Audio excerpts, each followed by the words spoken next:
प्रश्न है 23। देखिए प्रश्न 23 क्या कहता है। अब ये प्रश्न करने के लिए मैं आपको क्या बताऊं। 100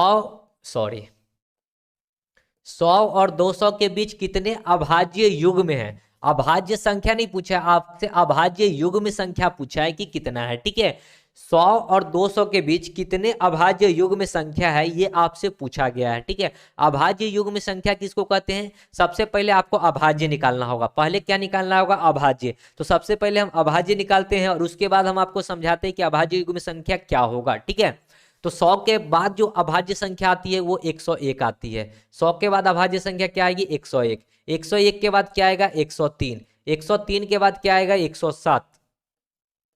उसके बाद क्या आएगा, 109। हम अभाज्य संख्या लिख रहे हैं, क्या लिख रहे हैं, अभाज्य संख्या। यहां से अभाज्य।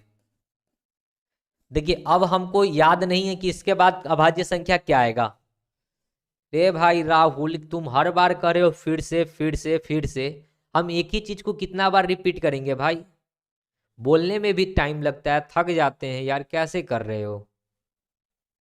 बार बार कह रहे हैं कि आप चले जाओ यूथ पब्लिकेशन मैथ बुक में। ठीक है, यूथ पब्लिकेशन मैथ बुक में टाइम एंड वर्क चैप्टर उलटिएगा और इसमें जाकर देखिएगा ना, इससे पहले वाला जो था माशुका वाला प्रश्न, वो बहुत सारे प्रश्न थे। ठीक है, मिलेना माशुका ये वाले बहुत सारे प्रश्न थे। तो करके देखिएगा, आपको अच्छे से समझ में आ जाएगा। ठीक है, देखो हमको अभाज्य संख्या लिखना है, तो एक अभाज्य संख्या हमको याद था तो हम लिख दिए 101, 103, 107, 109। लेकिन हमको 200 तक लिखना है, तो 200 तक लिखने के लिए हमारे को याद नहीं है कि कितना होता है अभाज्य संख्या। तो हम जो है सो हम पहले ही से लिख के रखे हुए हैं। ठीक है, अभाज्य संख्या, और हम लिख के रखे हुए हैं तो हम यहाँ पे लिख देते हैं अभाज्य संख्या। ठीक है, 109 के बाद जो होता है 113 होता है, 113 के बाद 127। ये अभाज्य संख्या हमको याद नहीं है। 131, 131 के बाद क्या होता है, 137।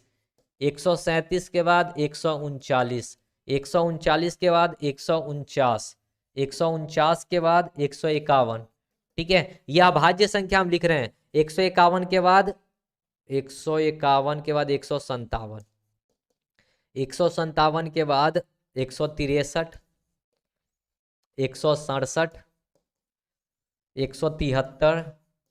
अब इतना कौन याद रखेगा, कौन इतना चेक करेगा कि हाँ कौन अभाज्य है कौन भाज्य है। ठीक है, तो हम ये पहले ही से लिख कर रखे हैं ताकि दिक्कत ना हो। 193, 197, 199, ये इतना हो गया क्या, अभाज्य संख्या। क्या हो गया, ये आपका अभाज्य संख्या हो गया। लेकिन आपसे तो अभाज्य संख्या पूछा नहीं है, आपसे पूछा गया है अभाज्य युग्म संख्या। आपसे पूछा गया है अभाज्य युग्म संख्या। ठीक है, आयुषी राज 10, आप संख्या को गिन दिए, 1 2 3 4 5 6 7 8 9 10 नहीं नहीं नहीं, देखिए अब अभाज्य युग्म संख्या क्या होता है। अभाज्य युग्म संख्या होगा जिसका अंतर 2 का हो। ठीक है, एक अभाज्य संख्या दूसरे अभाज्य संख्या के बीच में अंतर कितना का हो, 2 का हो। अंतर 2 का हो या फिर 2 ज्यादा हो। ठीक है, अभाज्य युग्म संख्या जो होगा ना, दो अभाज्य के बीच की संख्या। ठीक है, दो लगातार दो अभाज्य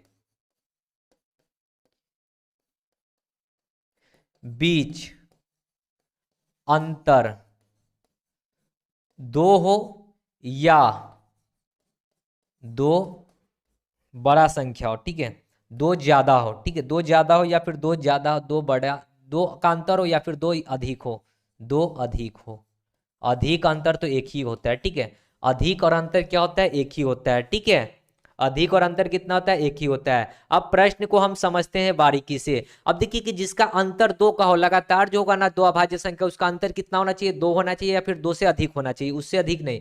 मतलब कि दो अंतर 2 या फिर एक अभाज्य संख्या से दूसरा अभाज्य संख्या में कितने, 2 अधिक होने चाहिए। तो देखिए यहाँ पे एक 101 दिख रहा है और ये 103 दिख रहा है, जो कि देखिए 101 से 103 अंतर कितना है, 2 का है।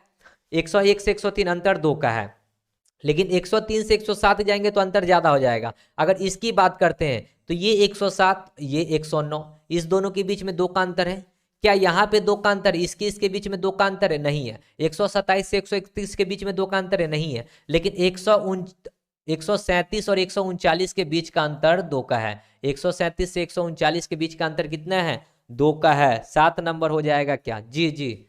149 और 151 के बीच में दो का नंबर है, यानी कि दो का गैपिंग है, तो दो का गैपिंग। अब यहाँ पे देखिए, यहाँ पे 157 163 कोई गैपिंग नहीं, 167 173 189 181 एक गैपिंग आपका यहाँ भी हो जाएगा। ठीक है, एक गैपिंग आपका यहाँ भी हो जाएगा। ठीक है, 91 93